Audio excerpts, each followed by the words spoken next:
Moments ago, Prince William shattered years of quiet family strain with a single statement that left royal insiders speechless. Speaking in private before a select group of senior advisors, the heir apparent declared that Queen Camilla would be barred from his coronation ceremony. No wavering, no diplomatic language. As silence filled the space, one question hung unavoidably in the air. What transpired between them to push William toward such a definitive and humbling decision? Before exploring what this truly means for the monarchy, remember to subscribe so you won't miss any developments. William had organized the confidential gathering at Kensington Palace with only 3 individuals present: his most trusted constitutional advisor, a lead coronation organizer, and one reliable member of his private team. Personnel confiscated all phones, locked the entrances, and emptied the hallway because the conversation involved the crown's future direction. A coronation represents the sacred ritual where a new monarch receives the crown and formally accepts throne responsibilities, making it far more than a family gathering. Every individual granted entry carries symbolic weight. Every vacant position conveys meaning. William recognized that removing his father's wife would establish a firm boundary between his coming reign and the household Charles had constructed.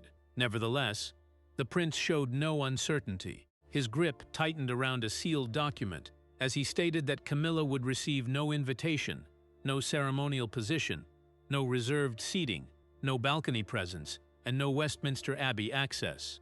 The Abbey, the ancient church where British monarchs received their crowns, would mark the stage of her most visible exclusion. William directed that the limitation be incorporated into the official planning structure, meaning the written framework governing invitations, security measures, seating arrangements, transportation, and ceremonial responsibilities. Before stepping inside the room, Catherine had noticed him hesitate outside the entrance. She quietly questioned whether he felt certain. He responded that he had never felt more certain about anything. Hours afterward, Camilla learned of the verdict through a private communication sent to Clarence House. She examined the opening page while positioned beside her desk. Yet the fury in her expression gradually transformed into shock. The Queen Consort settled into a chair when she grasped the directive had originated directly from William. Charles had been absent from the gathering, leaving everyone wondering whether his son had moved against him or with his quiet consent. A second sealed file had already been created for the king. However, nobody present knew what it held. The document revealed something even more troubling. William's directive contained finished seating diagrams, security restrictions, ceremonial guidelines, and pages of prepared regulations. This had not been an impulsive choice made that morning. He had been constructing the justification for weeks. Then one advisor spotted a handwritten notation beside Camilla's name, indicating a private royal occasion where she had violated a boundary the future king had never pardoned. To grasp why William was prepared to fracture the royal household so openly, the individuals caught within this struggle, and everything each of them risked losing, must first be examined. Beyond the magnificence of crowns and honors stood 3 individuals bearing very different scars. William viewed himself as the protector of his mother's legacy and the crown's future. Camilla felt she had dedicated decades establishing her position beside Charles. And the king, strained by the conflict between obligation and family, now confronted the harshest prospect of his reign. His son and his wife could no longer exist beneath the same royal structure. William was preparing to inherit beyond a throne. He sought to reconstruct the monarchy around order, accountability, and public confidence. And he determined every individual beside him at the coronation must represent the reign he planned to establish. The crown, signifying the institution and power of the monarchy, rather than solely the physical object, could not begin a new chapter while bringing private conflicts into its most significant ceremony. For the prince, permitting Camilla to attend would mean starting his rule with a public impression of harmony that did not exist behind palace doors. Yet for the queen consort, removal would seem far more devastating than losing a seat. She had withstood years of scrutiny, comparisons with Diana, and uncertainty about whether the public would ever embrace her. She felt her position beside Charles had been secured through devotion and hardship, so being excluded from William's coronation would appear like the ultimate dismissal of everything she had struggled to achieve. At Adelaide Cottage, William stood near a window, while Catherine observed him quietly. He acknowledged that the choice would hurt his father profoundly, but he stated pretending confidence remained would undermine his own reign from its opening day. Catherine sensed the pressure beneath his composure. She backed her husband's authority to shape the future. Yet she worried this choice could divide the family irreparably. She pressed him not to let past hurt control the decision for him. William faced her and maintained that this was no longer solely about Diana. Camilla, he insisted, had attempted to manipulate the ceremonial positions of Catherine, George, Charlotte, and Louis, dragging the struggle out of history and positioning it squarely in the lives of his children. At Clarence House, Camilla shoved the communication away in outrage and insisted to know who had authorized its phrasing. When an aide verified that it had originated from William's office, her voice lowered. She comprehended that this was not a warning meant to intimidate her. It was complete. Charles obtained his own copy while alone in his office. He examined the directive twice, turned it face down, and stayed silent as an aide waited. The king eventually dismissed everyone, without disclosing whether he would oppose his son. But his silence conveyed its own caution. One incident months prior had persuaded William that Camilla no longer honored the limits of his household. The removal announced today had not originated with a coronation strategy. It had originated in a nearly deserted chapel when one unexpected directive transformed how William perceived Camilla forever. The actual origin of William's choice came during a private ceremony practice that was never supposed to become significant. There were no cameras, applauding crowds, or public addresses, only a small collection of royals positioned inside St. George's Chapel. Yet within moments, a disagreement over one ceremonial placement revealed a conflict far greater than seating or regulations. William would subsequently reflect on that afternoon as the instance, Camilla stopped being simply troublesome and became a danger to his future reign. The family had assembled for a closed practice connected to a national service, where entrances, seating sequence, procession timing, and the placements of senior royals were being established before the public occasion.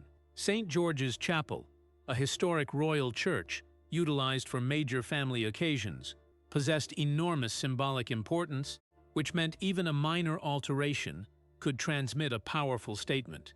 William anticipated Catherine and their children to follow the configuration endorsed by his private office.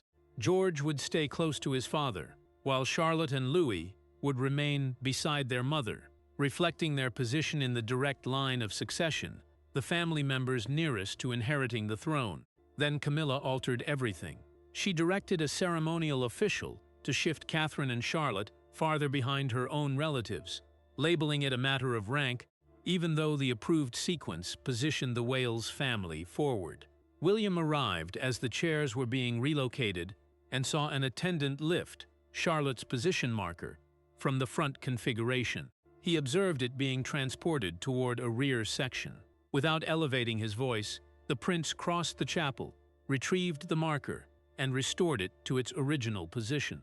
Camilla challenged him near the choir area and stated that while Charles remained king, his household would govern ceremonial precedence, meaning the official ranking that determines who stands or walks before whom. William responded that his wife and daughter would not be displaced to satisfy anyone's private sense of authority. Charlotte stood near Catherine, silent but clearly conscious of the strain. Her mother positioned a protective hand on her shoulder, while William struggled to contain his anger. Witnessing his daughter forced to observe the conflict made the moment impossible for him to overlook. Following the practice, he learned the alteration had not been spontaneous. A modified sequence had already been transmitted to two ceremonial staff members operating under Camilla's direction, demonstrating she anticipated the new configuration to become permanent. Charles later requested his son to allow the matter to pass for the sake of harmony. William consented in public but privately instructed his office to record every attempt by the Queen Consort's household to interfere with Catherine or the children. That documentation became the sealed document used in his final choice. When Camilla discovered what he had accomplished, she requested a private conversation. Neither entered it willing to compromise. The chapel had revealed the conflict, but the confrontation that followed would remove every remaining layer of politeness between the future king and the woman he now felt had gone too far. There were no advisors in the space. When William and Camilla finally confronted one another, no private secretaries to moderate the words, no ceremonial officials to interrupt, and no king positioned between them. The entrance closed behind William, and decades of suppressed resentment entered with him. Camilla anticipated defending her authority. Instead, she encountered a future monarch who had already determined that her influence over his wife, his children, and his reign would conclude. The conversation occurred in a private sitting space at Clarence's house, only days following the chapel practice. She had insisted on the discussion because William's written objection had embarrassed Charles's household and converted a ceremonial disagreement into an official documentation. Camilla slid the practice report across the surface and accused him of making a minor disagreement appear like a calculated assault. William did not sit. He gripped the rear of a chair and posed one question. Had she commanded Charlotte's placement to be altered? The Queen Consort responded that royal hierarchy demanded difficult choices and that Catherine could not anticipate every ceremony to center around the Wales family. Royal hierarchy signifies the formal sequence that determines which family members obtain the highest position during official responsibilities. William replied that this was not regarding attention. It was regarding using palace authority to displace his wife and daughter. His voice stayed controlled until Camilla called Charlotte, one of several grandchildren. The prince pulled the chair away from the surface, its legs scraping across the floor, and cautioned her never to speak about his child, as though her position were expendable. Camilla's anger solidified into wounded resistance. She stated she had endured decades of public contempt to support Charles, and would not be treated like a temporary figure waiting for William to erase her. Then she stated what neither of them had dared state openly before. He was still evaluating her through the memory of Diana. William acknowledged that his mother's suffering would always matter, but he stated the coronation choice was regarding Camilla's recent behavior. He enumerated attempts to modify Catherine's responsibilities, limit George's ceremonial participation, relocate Charlotte's placement, and transmit directives without his authorization. When she questioned whether Charles knew he was collecting evidence, William paused and stated only that his father knew enough. The response left her uncertain whether the king had quietly accepted his son's argument. Camilla eventually insisted to know whether William truly intended to exclude her when he became monarch. He looked directly at her and stated, "You will not stand beside me while I take the oath." The oath represents the solemn pledge a new sovereign makes to serve the nation and maintain the law. William opened the entrance and left her alone. The confrontation disclosed his intention, but the next struggle would be conducted through documents, offices, and authority, where emotion alone could not remove a queen from a coronation. A royal removal is never accomplished by simply declining to send an invitation.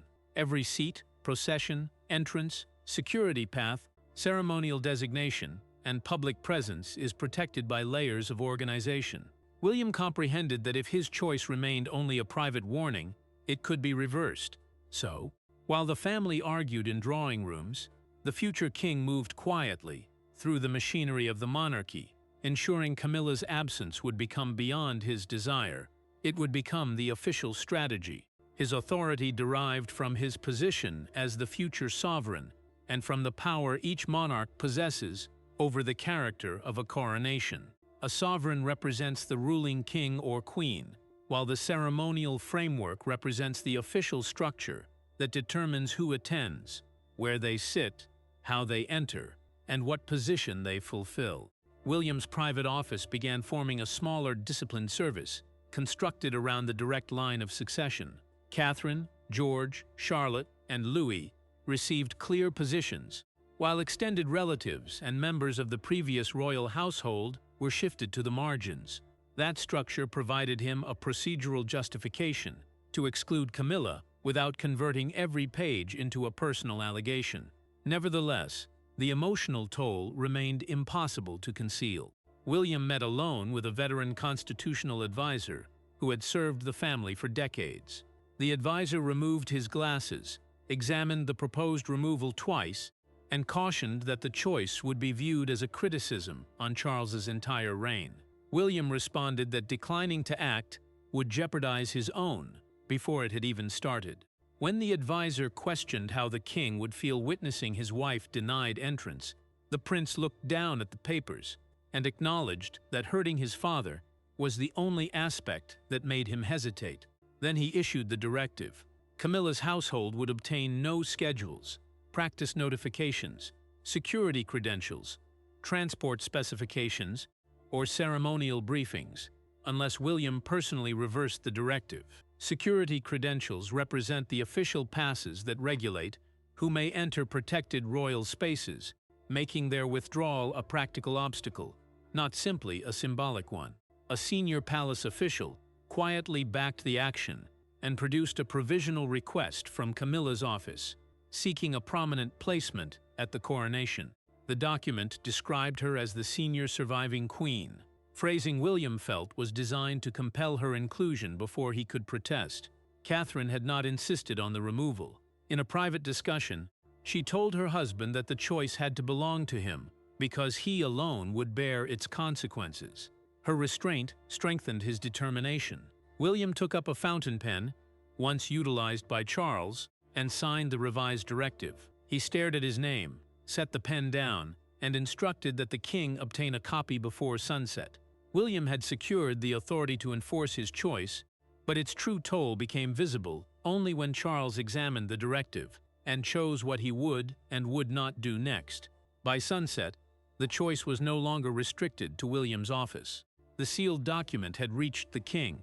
Camilla's household had been removed from planning conversations, and loyal staff members began obtaining new directives.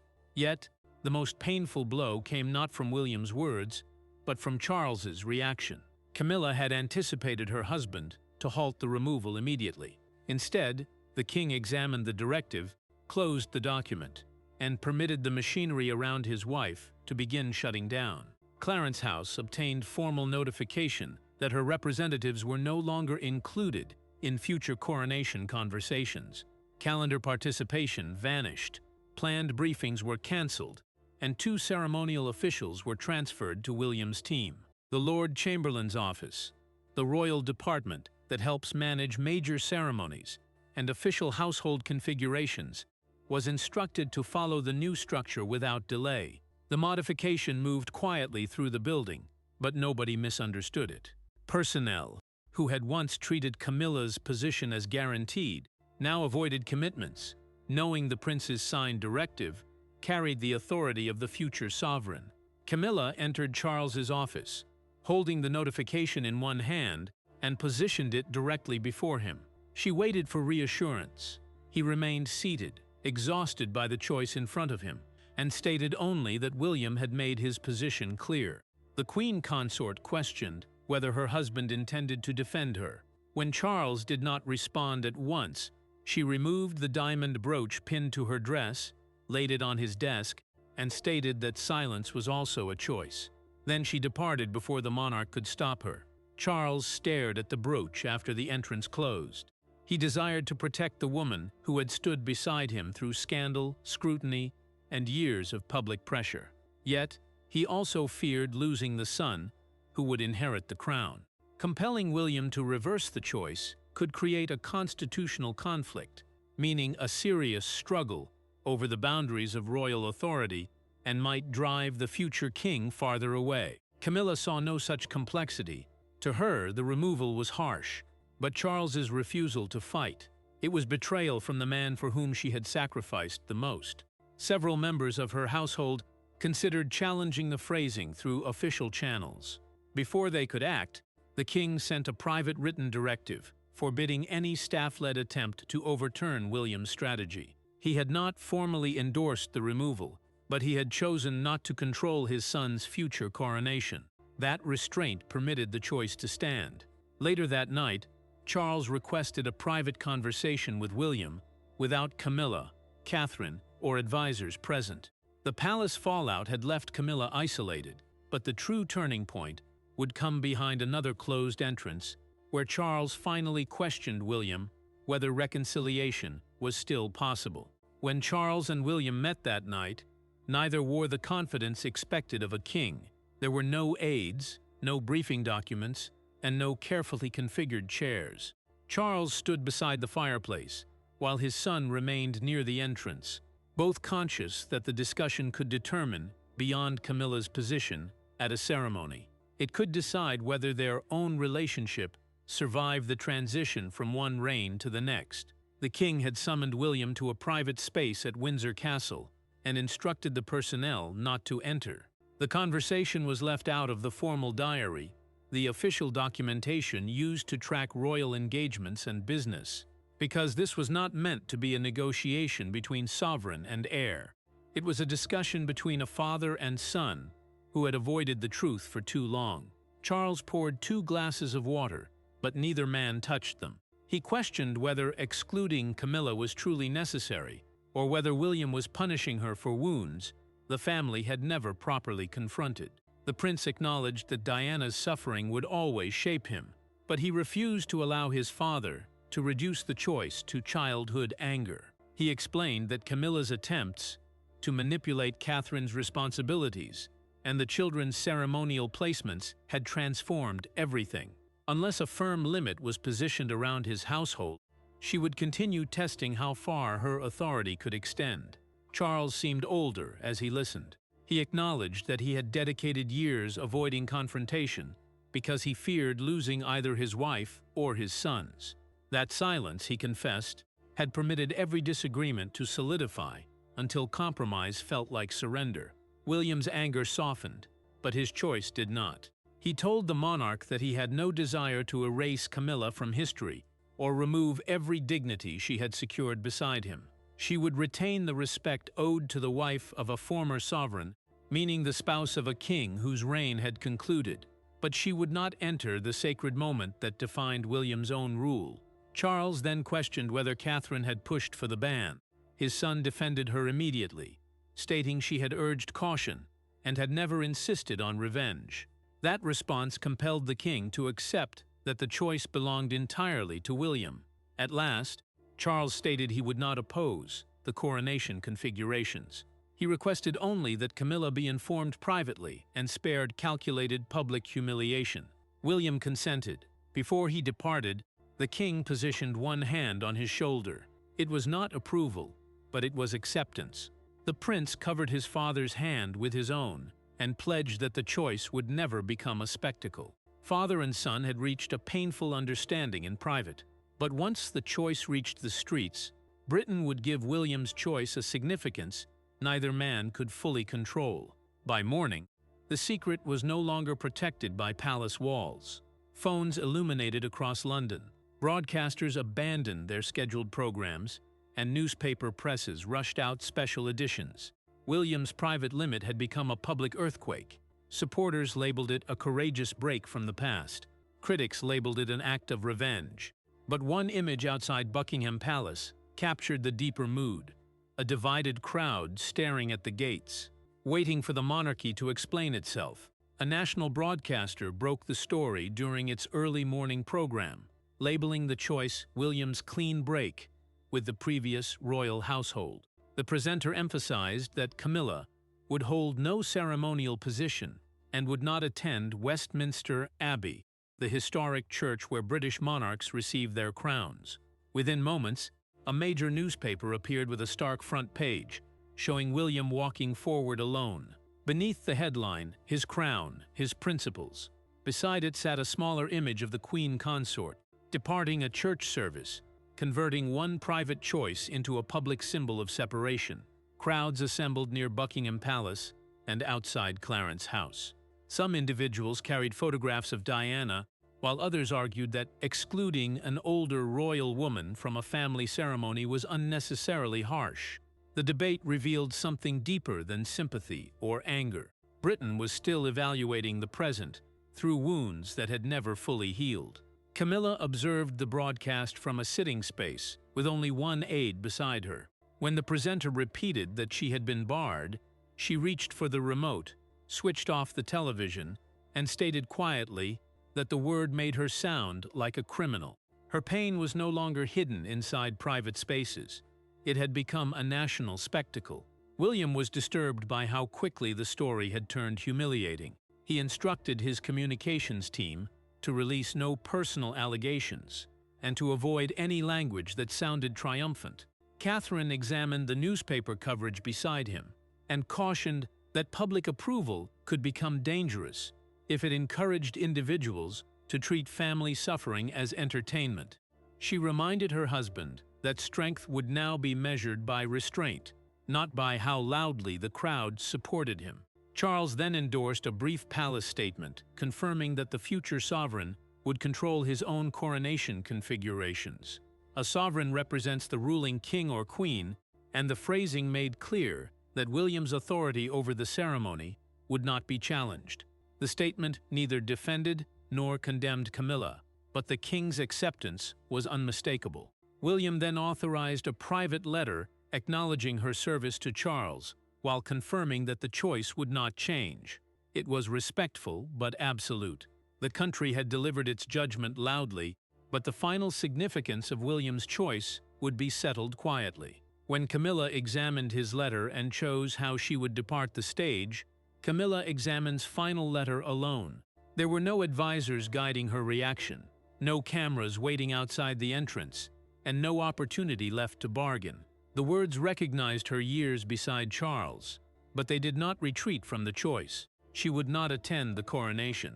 In that quiet moment, the conflict concluded, not because every wound had healed, but because each individual finally comprehended the position the future monarchy had chosen for them. Camilla sat at her writing desk and examined the letter twice. On the second reading, she underlined the sentence, confirming that the coronation would center only on the incoming sovereign, his consort, and the direct heirs.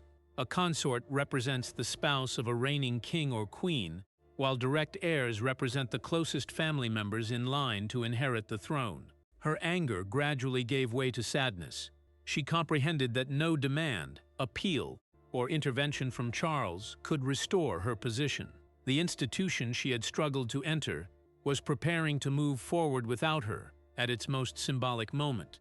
Camilla then wrote a short reply, stating that she accepted William's authority over his coronation and would not challenge the configurations publicly. She did not apologize for the chapel incident, but she consented that her household would halt every attempt to manipulate the ceremony. Charles obtained a copy and visited her privately. The king acknowledged that his years of avoiding struggle had helped create the final break. She did not forgive him immediately, but she permitted him to sit beside her, showing that their marriage would survive, even as her royal influence narrowed.